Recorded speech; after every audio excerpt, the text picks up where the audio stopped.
તો કેમ છો મિત્રો? જય માતાજી. વેલકમ બેક ટુ વાઘેલાસ ખાના ખજાના. તો શું તમે ક્યારેય દહીંવાળા છોલે ચણા ટ્રાય કર્યા છે, જે માત્ર 15થી 20 મિનિટમાં જ બનીને રેડી થઈ જાય છે, જેમાં કોઈ પણ ચોપિંગ કરવાની બિલકુલ જરૂરત નથી પડતી. એટલી ઇઝી રેસીપી છે, જેમાં વધારે મહેનત પણ નથી કરવી પડતી. તો તમને જો મારી આજની આ રેસીપી ગમે તો આ રેસીપીને લાઈક કરજો, શેર કરજો અને કોમેન્ટ જરૂરથી કરજો. અને મારી ચેનલને સબસ્ક્રાઈબ કરવાનું બિલકુલ ના ભૂલતા. તો ચાલુ કરીએ એકદમ સરસ ટેસ્ટી રેસીપી બનાવવાનું. તો મેં અહીંયા છોલે ચણાને 6 થી 7 કલાક માટે પાણીમાં પલાળી મીઠું નાખી અને તેને એકદમ સરસ બોઇલ કરીને લીધા છે. હવે કઢાઈ ગરમ કરીશું. કઢાઈ ગરમ થઈ જાય એટલે 4 થી 5 ચમચી તેલ એડ કરી તેની અંદર જીરું અને કસૂરી મેથી એડ કરીશું. ત્યારબાદ તેની અંદર એકદમ ઝીણું સમારેલું એક ટામેટું એડ કરીશું. ટામેટું એકદમ સરસ સોફ્ટ થઈ જાય તેના માટે મીઠું નાખી દઈશું અને સ્લો ગેસ પર ટામેટાને કૂક કરવા મૂકીશું.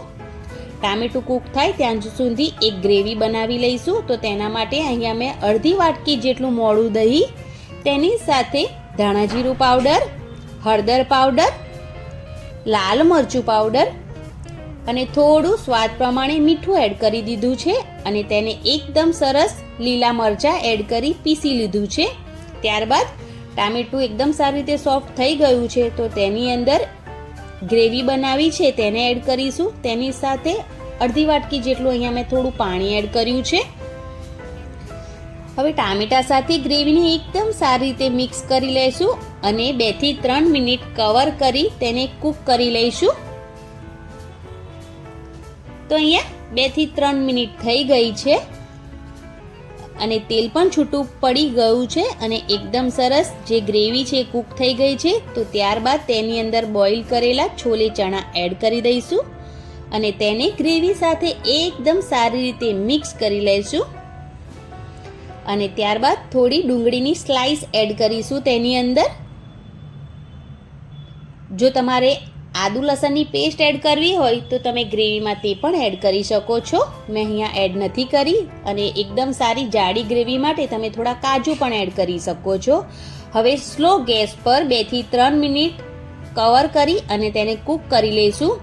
અને 2 થી 3 મિનિટની અંદર જ એકદમ સરસ ડુંગળી અને છોલે ચણા કૂક થઈ જાય છે. તો ત્યારબાદ થોડો ગરમ મસાલા પાવડર અને ધાણા એડ કરી દઈશું અને હવે ગેસની જે ફ્લેમ છે તેને બંધ કરી દઈશું અને એકદમ ટેસ્ટી એવું દહીંવાળું છોલે ચણાનું શાક બનીને રેડી થઈ ગયું છે.